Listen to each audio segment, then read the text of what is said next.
Welcome to Smart Sex, Smart Love, where talking about sex goes beyond the taboo and talking about love goes beyond the honeymoon.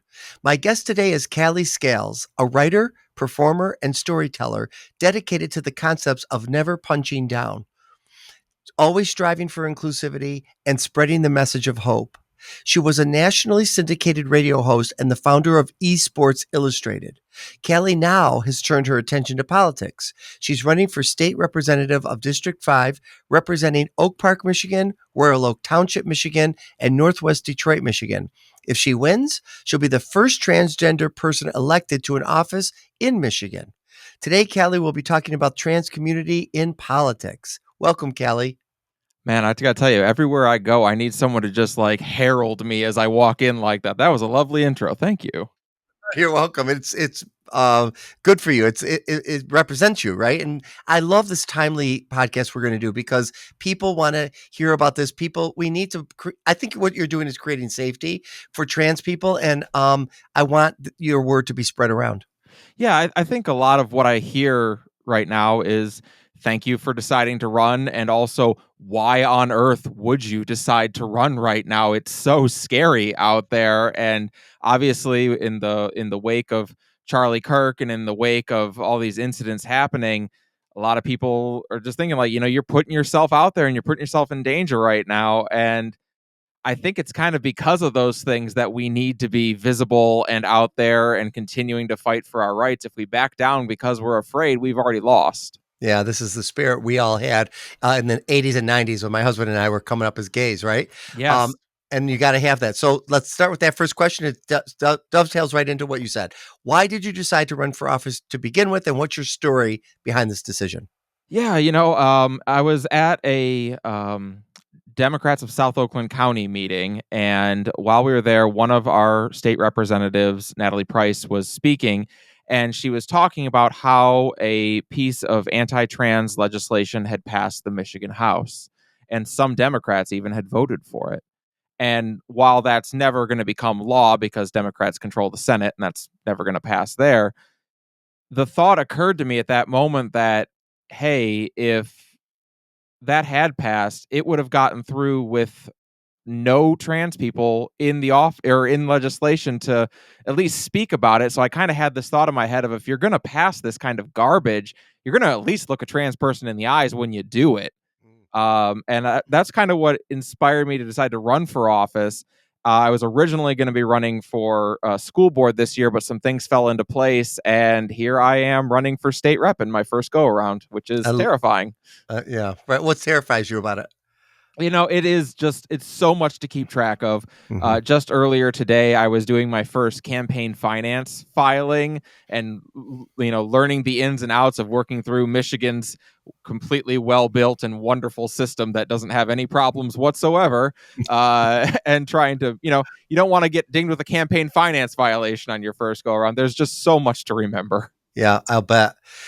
Do you think the spotlight will focus on you as a trans person versus the issues you stand on? You know, I tell people a lot that I am a trans person running, and it is true, as you mentioned, if I win, I'll be the first one elected to office in Michigan. But that's not something that anyone's just going to vote for out of, for the heck of it. You know what I mean? Like, you still got to run on the issues. I'm running, my campaign is called Back to Basics. I'm running on my AEIOUs, which are autonomy, education, inclusivity, opportunities, and unions. And either side of the aisle, I don't care who you are, you should be able to get on board with those five things. Those are five things that a good, honest life is built upon. So, you know, that should be something you can support no matter who you are, what side of the aisle you're on. And yes, I do also happen to be trans, but that's not what I'm running on. Exactly. Do you think the messages could get lost because you're trans from their point of view, their projection on you? I have no doubt the day will come where I have to, turn the focus to, yes, I'm trans. Yes, these are my beliefs about things, but that's been the reality of it now for the past 8-10 years almost. We went from having Trans Day of Visibility to a lot of trans people thinking, God, I wish we could have Trans Day of Invisibility. I'm tired of being in the spotlight. We are a relatively very small percentage of the population, and we have been blown up into such a major issue, all on the backs of just, othering. And I always say conservatism functions on a boogeyman, and if it's not trans people, it'll be someone else. But we're taking our turn as the boogeyman for right now, and we have been for the last decade or so.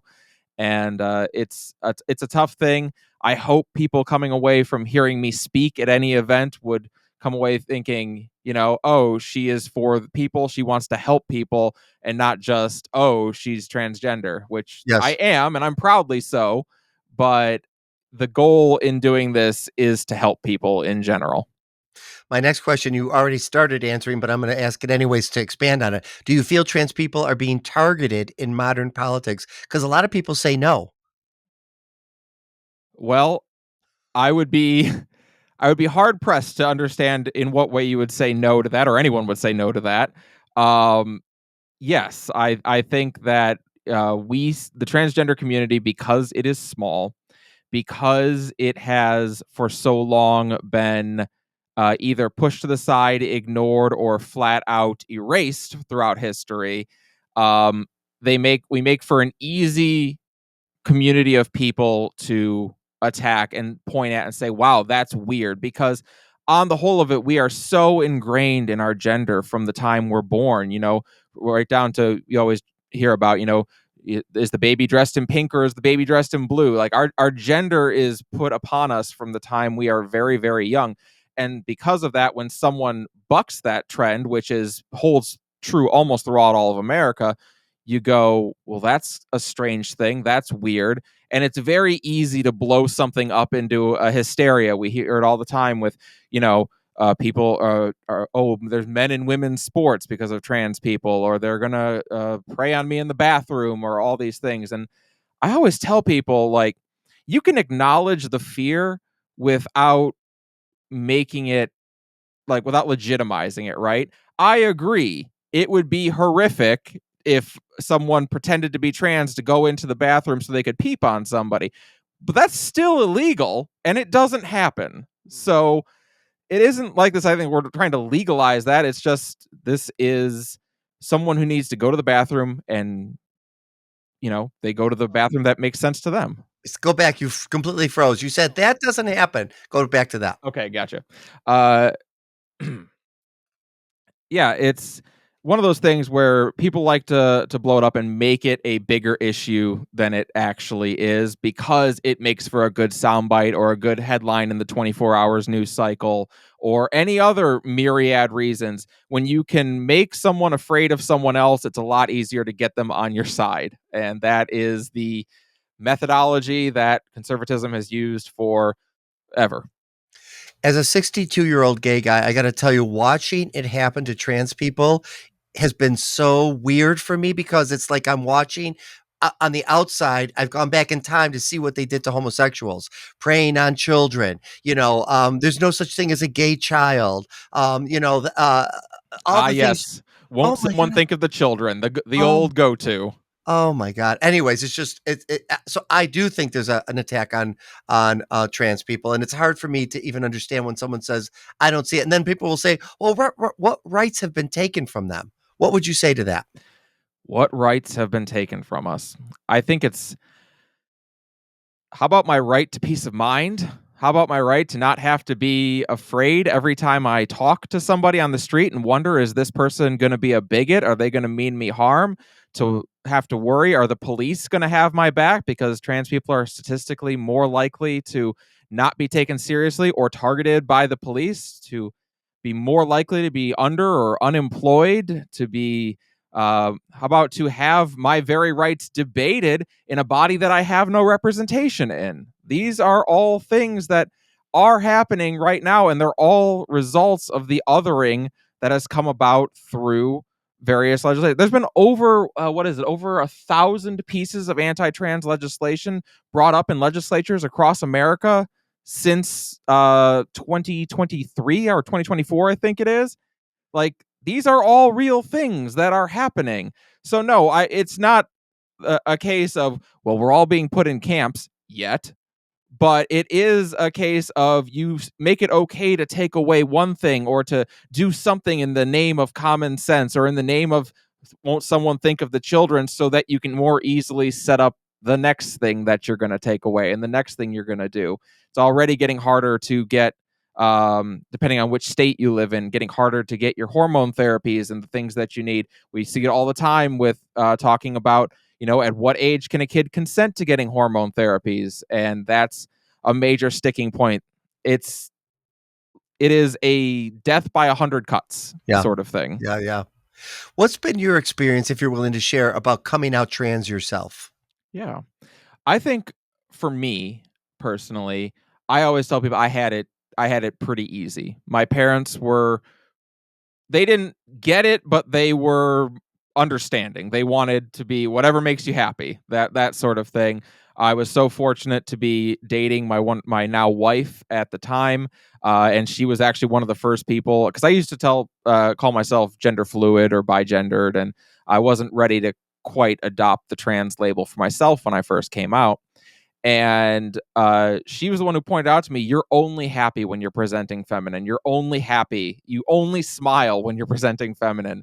And that was kind of a big moment of, oh, yeah, I guess that's probably accurate.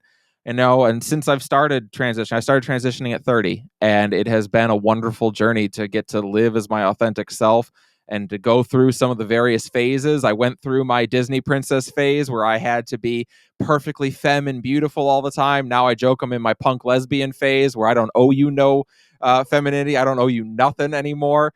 And we go through these different phases because when we're kids, we didn't get to experience them. You see the young girl who tries on crazy makeup combinations and crazy clothes combinations as they're trying to find their style. And some of us are going through that phase a little bit later in life as we're trying to figure it all out. But for me, it has gone relatively well. Of course, you mentioned I'm a radio host, and I have a fairly big community, and unsurprisingly, it has a lot of trans women in it. And every year, I know at Thanksgiving time that I need to put out a special message for them because many of them can't go home to family. Many of them are spending Thanksgiving by themselves because their families will not allow them back.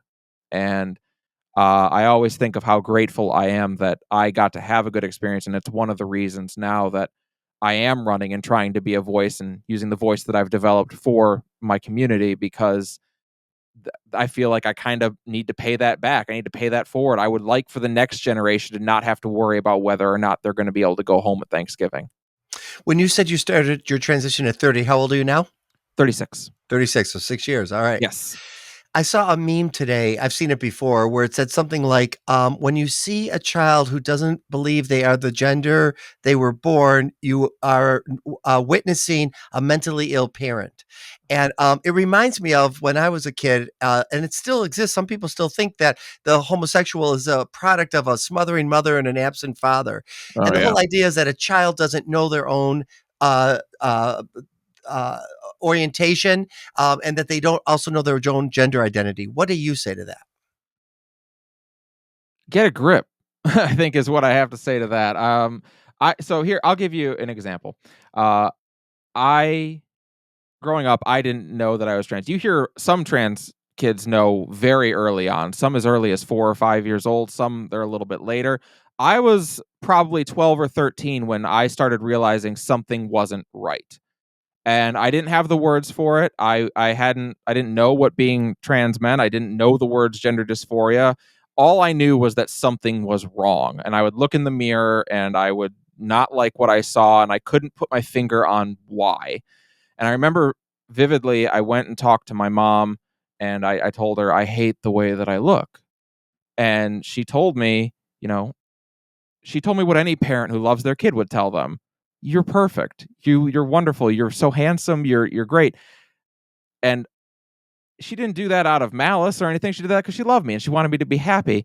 And so as I'm coming away from that, though, now all I'm thinking is, okay, she doesn't see it.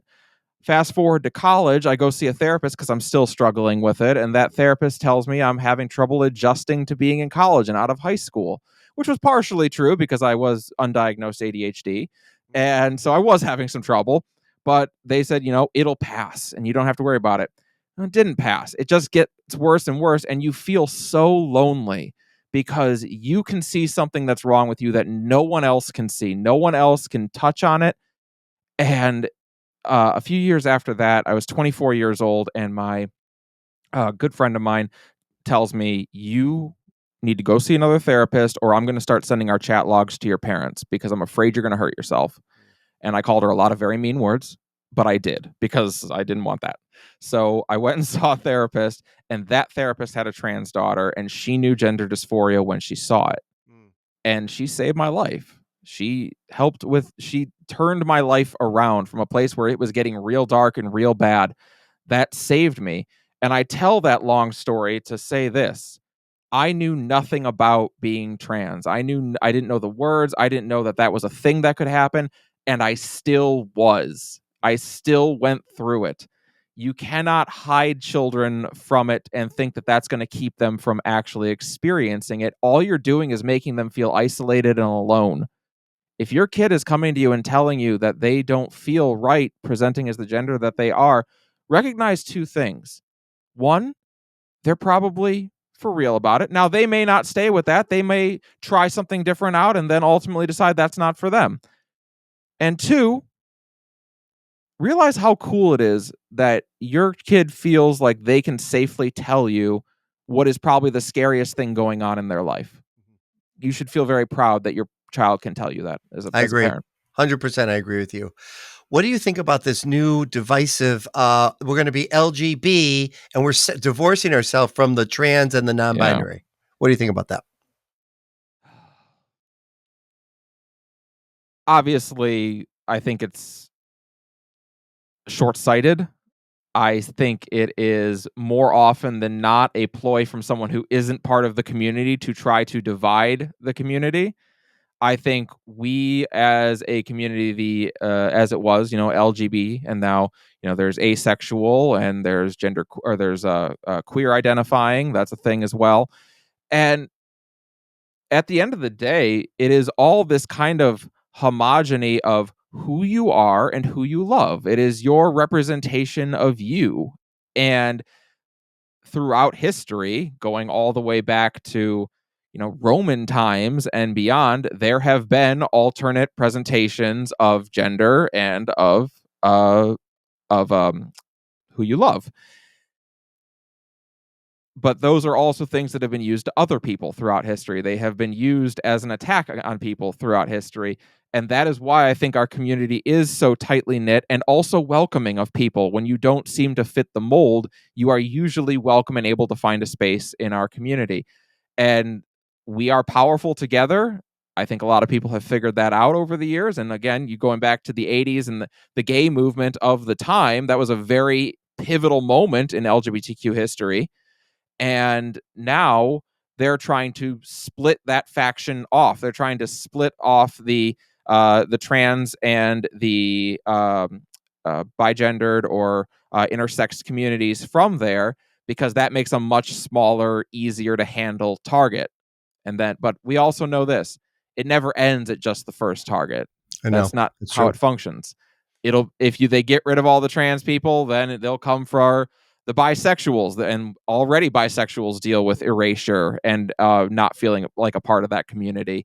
And then you've got them down to, okay, well, now there's just lesbians and gays. How do we split them? Oh, well, women are a great target there. We'll split them off.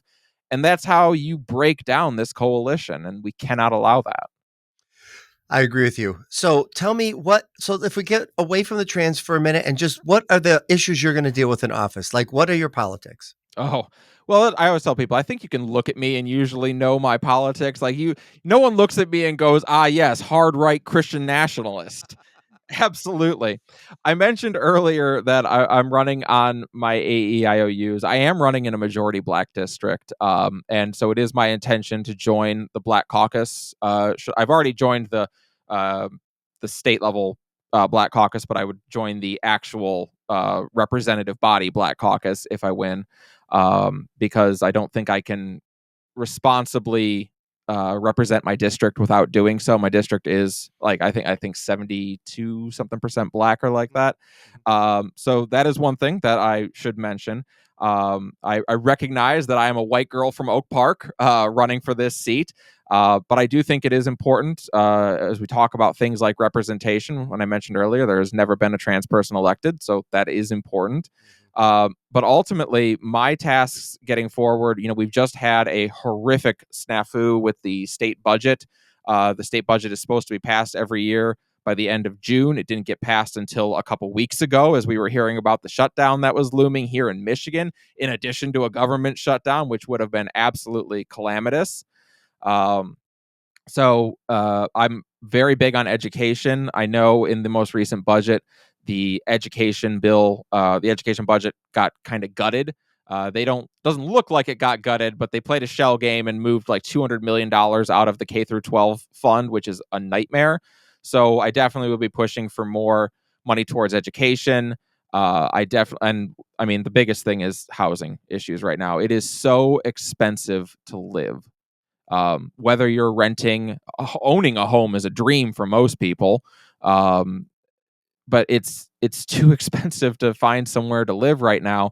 And I wish I could say that, as a state rep, I'm going to single-handedly tackle that problem, but ain't no single person tackling that issue. It's going to have to be a broad coalition of people who comes together and recognizes housing has gotten out of control. We need to address it on a state level, ideally on a federal level, but I'm not holding my breath for that to happen until at least 2028. You can probably guess why.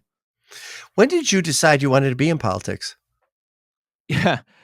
So I'm a little new to this. Last November, after the election, someone in my community actually said, "You need to get involved right now. We need a voice, and you have been in radio, you've been podcasting for 20 years. Like you have a voice and a good mind for this. You should run." All right, and so I decided to get involved with politics. I didn't really know where to start. I followed a group called Run for Something, which helps promote young progressive candidates, and they gave me some leads. That's how I joined the Oakland County Democratic Party. Like so many, I was very depressed after the election was over. My wife and I literally sat down and talked like, do we need to have a plan for getting out of the country? And we made one, which is a wild and surreal moment. Um, but it was on inauguration day where I was listening to someone give their inaugural address, and just sat there like, yeah, I'm pissed. Okay. And so I joined the Oakland County Democratic Party and then dove right in. I now chair the LGBTQI rights committee for the OCDP. I'm sit on the Rules and Bylaws committee of both the Oakland County Democratic Party and Congressional District 11's Democratic Party, and I serve on the Resolutions Committee for CD11. I also got to had the honor of serving on the resolutions committee for the Michigan Democratic Party convention this year, and even managed to get a resolution through in support of trans dignity and rights. Got that passed unanimously in my first go around, so I was very Wow, proud of that. congratulations. Thank you. It has been a trial by fire here in my first year of politics, and I certainly would never have guessed that I would be running for state office in my first year. I reached out to my campaign manager and I was like, would I be crazy to want to run for this? And she goes, yeah, but that's what it takes. So go for it. How do you think you're going to handle, and maybe you already know from past, if this has happened to you, but the viciousness, Oh yeah. the shittiness, I already get all this on social media, but I think in politics it's way worse. How do you handle that? Yeah. So going back as a radio host for so many years and as a Twitch streamer and performer, I've been in the public eye now for most of my life since I was about 16 years old. And so I was in it when I was still in the closet. I came out publicly. I did my whole transition publicly.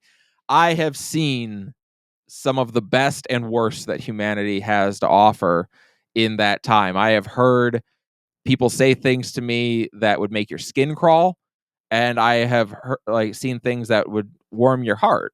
And indeed, being active politically, it ratchets it up even to another level from there. But I do have some thick skin that I've developed over the years of performing as I am, and it's one of those things. We take every precaution we can to be safe, but part of being out there in the public eye is accepting that some people are going to have some things to say about you, and you've got to be able to just look the other way, or if you have the bandwidth, kind of embrace it and say, well, I'm sorry you feel that way. Here's what I stand for, and keep moving forward. Mhm. Does anything trigger you? Because sometimes I'll be like, I've gotten used to the comments too. I've been, even though I've been in the public eye a long time, I haven't seen all the feedback until I got on social media. Yeah.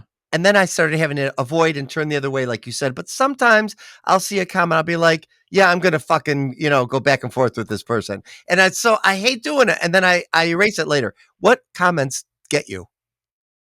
I think the only things that like really irk me are when people take my words and represent them as meaning something else. Yes, I hate that. Which, I mean, as every performer will tell you, it's maddening. Especially, I've spent years as a writer, and if there's one thing I value myself on, it's being able to put myself out there and convey what I mean. And so when people will purposely take your words and misrepresent them and try and make it like you mean something else, that drives me absolutely nuts. Yeah, I'm with you 100%. What would you like listeners to know that we haven't talked about yet before we come to an end? Yeah.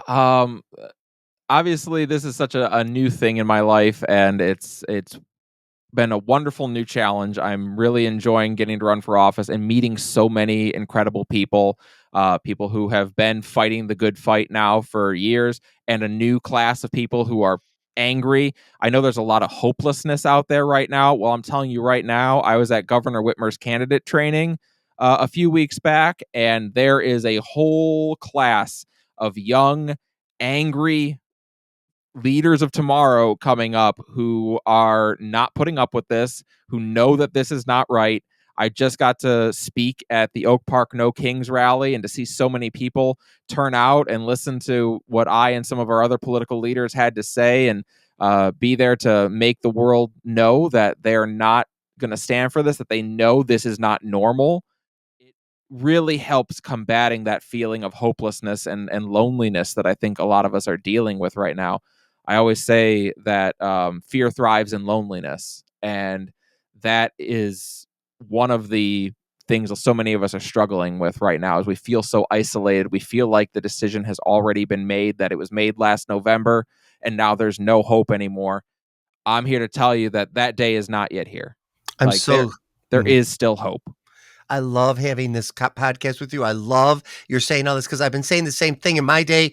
I feel like an old guy. I kind of am. But my day, you couldn't go, well, God, I hope it all works out. You got active. You were You got to doing fight. you got to fight mailing envelopes, doing stupid things, getting involved, simple things. And now just being a keyboard warrior, in my opinion, it's not enough. I know there are people that say, no, it's enough. No, because if you're hopeless and helpless, you have to be around people, not keyboards. I don't know what you think Yes. of that. Well, so I always couch that in saying that everyone does what they can. Yeah. Okay. If That's true. yes, if what you have, if you're working full time and you know what you have is you can fight the battle online in cyberspace, and then you kick some bucks over to the candidates that you care about or to the charities that you care about. That if that's what you can do, do that. My message to anyone right now is hang with us. Stay in the fight. Stay engaged. Don't withdraw. Don't pull back. Don't turn a blind eye to the things that are happening. We're going to need you down the line. We need you now, but if you can't be there now, at least stay engaged so that when we do need you and you do have the bandwidth, you're able to be. And yes, for those of you, if you do have the bandwidth to get out there and fight, to get out there and be at protests, to call your senator, to call your state rep, absolutely. Those things need to be getting done right now. Please step it up if you're able to. And if you're not, just hang in there with us. We're going to get there. I promise we are going to see the other side of this. This is a great message. How can they hear more of your message online? Yes, you can go over to votecallyscales.com. And you can also follow me on Facebook by my name, Callie Scales. That's where a lot of my campaign stuff is coming out. I will say I am running my campaign grassroots. I'm not accepting corporate money. I have no interest in representing DTE or anyone else in Lansing. I only want to represent District 5, which is my district. So the upside of that is it makes a great soundbite on a podcast. The downside of that is it means my job is right now basically just begging people for money day in and day out. So if you're able to make a contribution, even $5, we say $5 for the fifth, where people do $5 a month for the campaign, or whatever you can do, up to a maximum of 1,225, which is the maximum I can accept as a state rep candidate. Whatever you can donate is greatly appreciated. It means the world to me. There's also a spot on my website where you can sign up to volunteer if you're in the area and you want to do some phone banking or some door knocking for me. That is also available and greatly appreciated. Callie, thank you so much for being on my show. Thank you so much for having me. This has been fantastic. Yeah, same here. All right. So you can hear more of my podcast at smartsexsmartlove.com. And you can also follow me on Twitter, TikTok, Instagram, and Facebook, and even LinkedIn. And I'm at Dr. Joe Court, DrJoeKort. And then my website is joecourt.com. Thanks for listening. And until next time, stay safe and stay healthy.